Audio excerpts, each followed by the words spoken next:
Welcome back, viewers. You're watching Beyond World is One. I'm Shivan Janna. This is Speed News. Let's begin.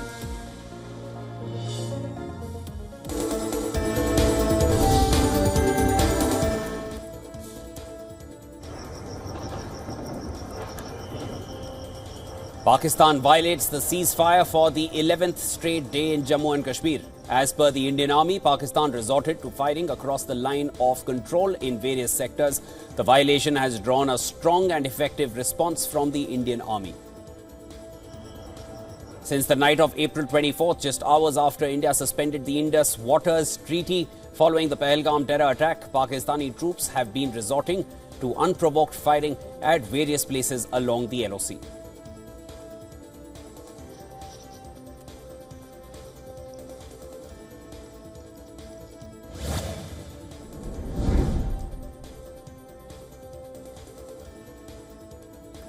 Defence Minister Rajnath Singh has vowed that India will give a befitting reply to those who dare to attack India. Speaking at an event, the Defence Minister said, "It is my responsibility to ensure the security of the country's borders along with my soldiers. It is my responsibility to give a befitting reply to those who dare to attack our country," quote-unquote, Rajnath Singh. Defence Minister today hosted his Japanese counterpart, Jen Nakatani, for wide-ranging talks. The meeting comes against the backdrop of rising tensions between India and Pakistan, as well as China's persistent muscle flexing in the South China Sea.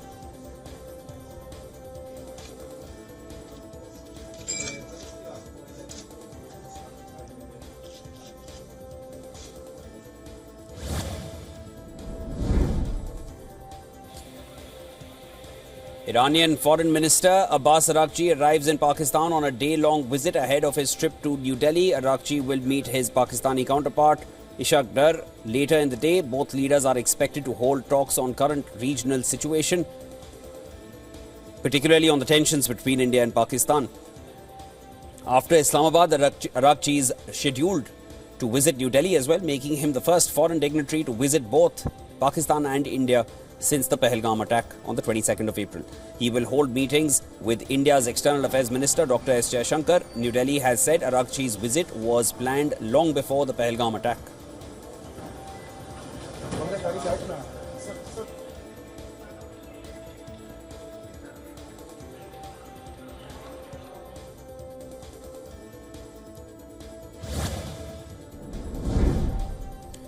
Iran has unveiled a new ballistic missile, Qasim Basir, which it claims can bypass the US hard anti-ballistic defense system.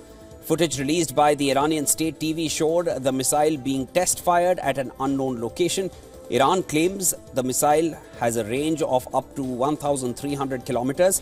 A report on the state TV website said that the missile is capable of bypassing air defense systems with ease. Speaking to Iranian state TV after unveiling the ballistic missile, Defense Minister of Iran, Nasir Zadeh, warned that Tehran will hit US bases in the region if a war is imposed on Iran.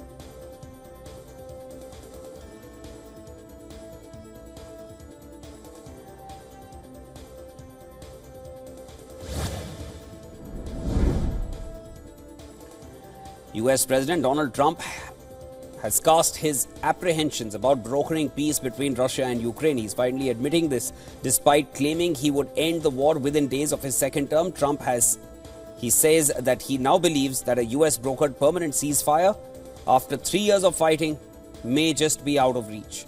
In an exclusive conversation with NBC, the US president said, "Maybe it's not possible."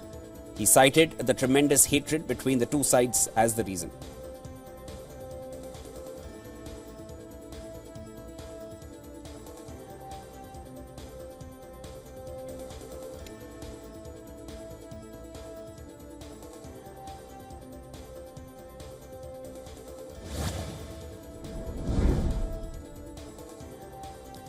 US President Donald Trump is considering his Deputy Chief of Staff Stephen Miller for the role of National Security Advisor of the US following the departure of Mike Waltz post the Signal chat leak.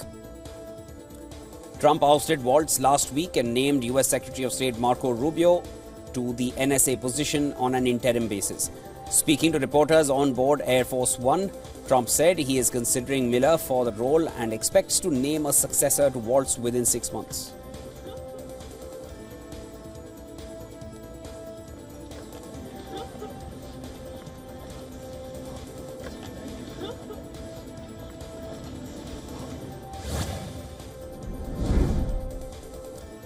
Russian President Vladimir Putin has said he hopes he would not have to use nuclear weapons in Ukraine. In an interview, the Russian president highlighted how he was ready to use nuclear warfare in November last year after Ukraine struck Russia with Western missiles for the first time. Putin had back then signed a revamped version of the nation's doctrine allowing Moscow to launch a nuke in response to a broader range of attacks, as well as labeling nations that arm the Kremlin enemy as possible targets. Putin went on to add that Russia has the strength and it has the means to bring this conflict in Ukraine to a logical conclusion.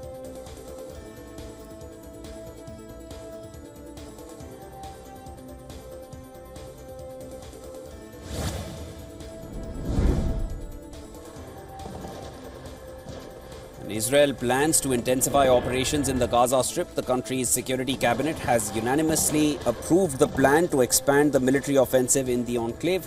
And this is according to a report in the Times of Israel, as an Israeli official cited in the report confirmed that the plan is expected to only be implemented after US President Donald Trump's visit to West Asia next week. Until then, efforts will be made to reach an agreement with Hamas on a ceasefire and hostage deal.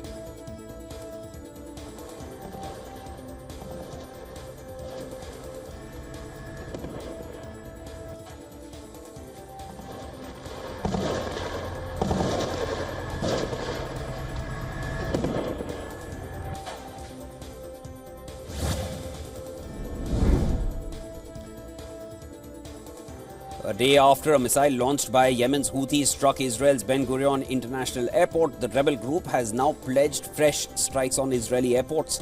In a video statement, Houthi military spokesperson Yahya Sarriah warned that the rebel group would repeatedly target the Ben Gurion Airport and will impose a comprehensive air blockade on Israel. Sarriah has also warned airlines to cancel all scheduled flights to the Ben Gurion Airport.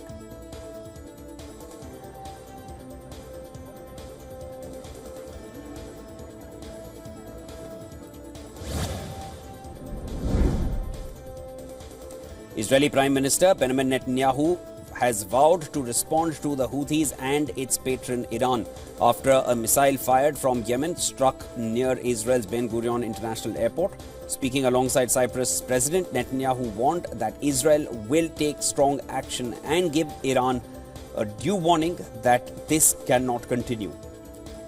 Earlier, a missile launched by Yemen's Houthis hit a road leading to Ben Gurion Airport's Terminal 3 and injured at least 8 people. The resulting debris, along with scattered rocks and soil, spread across a large area of the airport, damaging numerous vehicles and causing considerable destruction.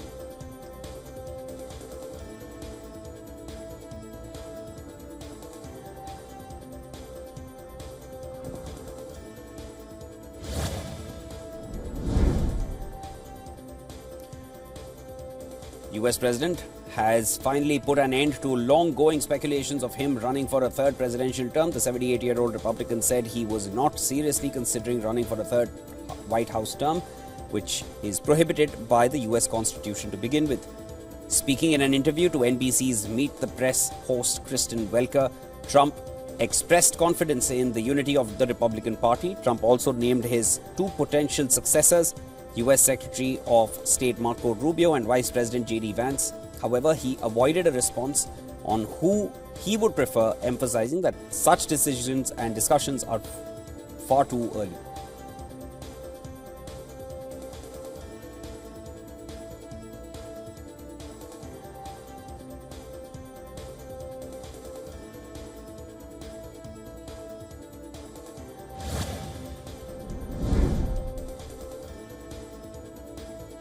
Iran-backed Houthi rebels reported around 10 American airstrikes in and around capital Sana'a. According to the Houthi media, 2 US strikes had targeted Arbain Street in the capital, while another targeted the airport road. Houthi-run health ministry said that at least 14 people were wounded in the American strikes.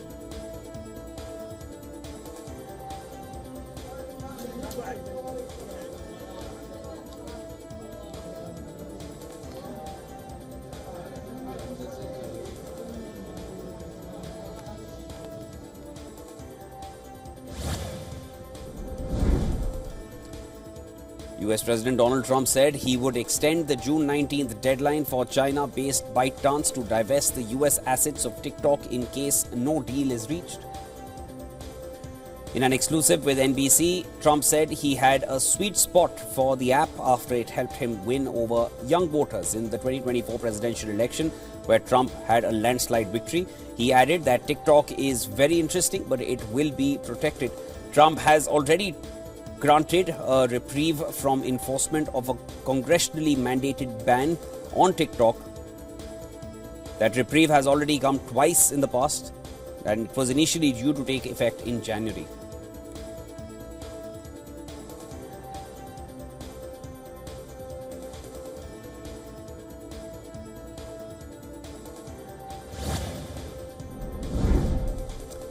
People in Lebanon are voting in the country's first local elections in almost a decade. The first round of voting, which is taking place by regions, is in the Mount Lebanon districts, including Beirut's battered southern suburbs, where Hezbollah headquarters are located.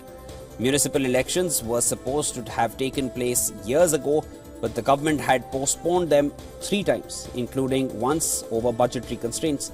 Hezbollah and a fellow Shia party, the Amal movement, are expected to win the most votes for municipal councils and mayors in Beirut's southern suburbs.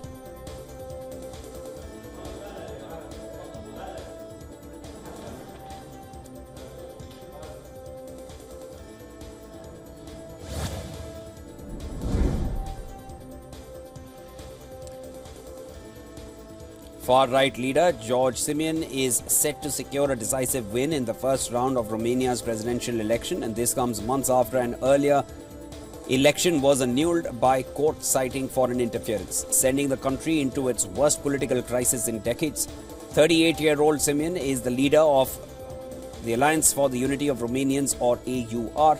The official electoral data showed that Simeon was outpacing all other candidates in the polls, with 40.1% vote share after 90% of votes were counted.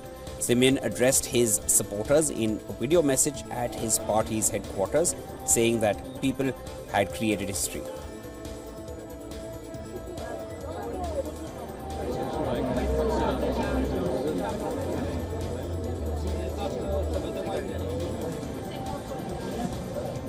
Nu admiteți nicio fraudă electorală.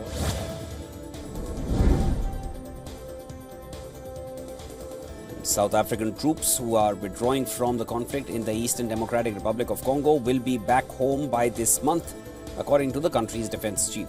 Under the phased withdrawal, which began on the 29th of April, the troops will exit the DRC via Rwanda and Tanzania, from where they will return to South Africa by sea and air. The soldiers are part of the South African Development Community, SADC, a regional force that was deployed in DRC in December 2023 during a resurgence of the M23 armed movement. The SADC has decided to end its mission in DRC after it lost 17 of its soldiers in an M23 offensive in January. The troops had been stranded there since.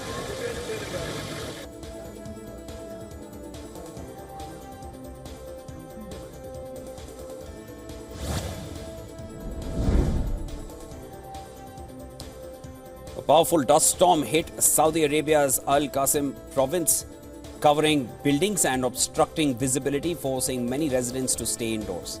Earlier, the Saudi National Center of Meteorology, NCM, had warned that parts of Al Qasim would face active winds and near zero visibility, urging the public to monitor alerts and follow safety guidelines. Heavy dust storm also swept through capital Riyadh, reducing visibility and disrupting daily life in one of the kingdom's busiest cities, almost hiding in its skylines. The weather system also affected several other regions across Saudi Arabia, including Mecca, where dust-raising winds were reported.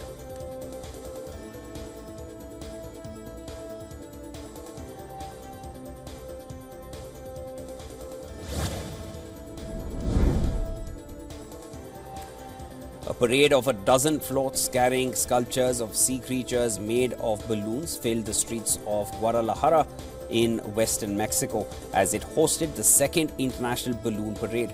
The stunning floats are made entirely from 100% biodegradable latex balloons. Thousands of balloons were used to create the 12 floats that were designed by artists from around the world.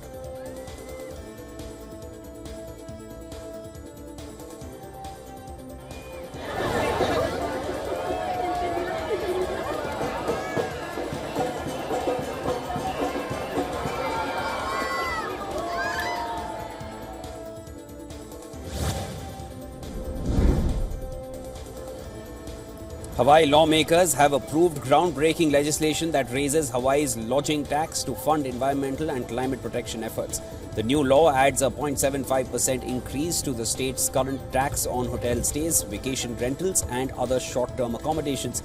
It also introduces an 11% tax on cruise ship bills based on how long ships stay in Hawaii ports.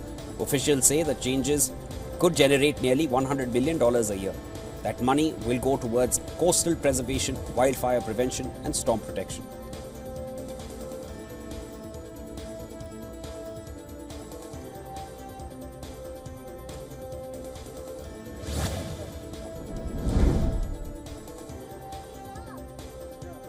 The dollar lost ground in early trade as a meteoric surge in its Taiwanese counterpart spilled over elsewhere, fueling speculation.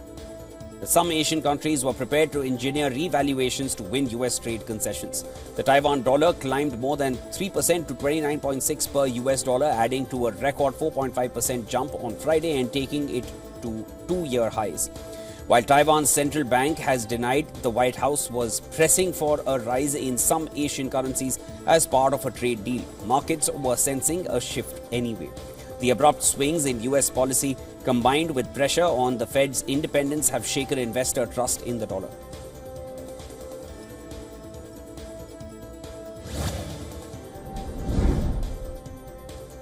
Oil prices fell more than $2 a barrel in early Asian trade as OPEC Plus is set to further speed up oil output hikes, spurring concerns about more supply.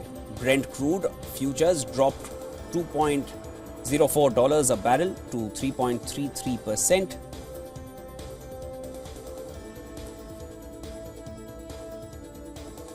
Both contracts touched their lowest since April 9th at the open after OPEC Plus agreed to accelerate oil production hikes for a second consecutive month, raising output in June by 411,000 barrels per day. Barclays lowered its Brent forecast by $4 to $66 a barrel for 2025.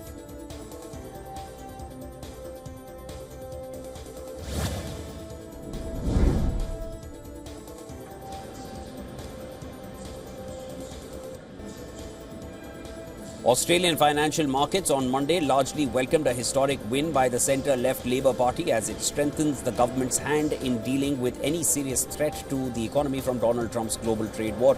Goldman Sachs left its forecasts for fiscal spending, GDP growth and RBA policy rates unchanged as the recent policy announcement from Labour is unlikely to have a material economic impact in the near term. The Australian dollar hit a new 5-month peak of $0.6481 on the back of a soft dollar Trump's chaotic trade policies dented investor confidence. Australia's economy is expected to pick up this year on the back of a recovery in consumer spending, having expanded at a subpar 1.3% last quarter.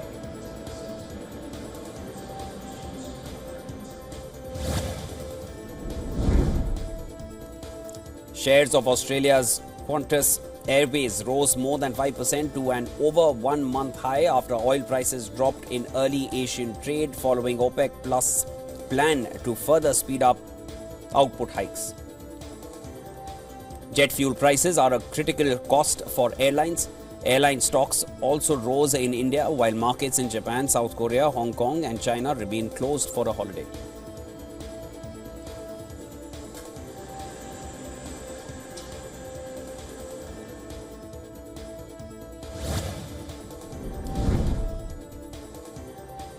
Real Madrid aren't giving up on their La Liga title defense just yet. Kylian Mbappe scored twice as Los Blancos beat Celta Vigo 3-2 to move back within 4 points of La Liga leaders Barcelona. With only La Liga left to fight for this season, Real Madrid needed a win and they got off to a strong start with Arda Güler opening the scoring. 6 minutes later, Kylian Mbappe doubled the lead and added another just after the break, but Celta Vigo didn't back down.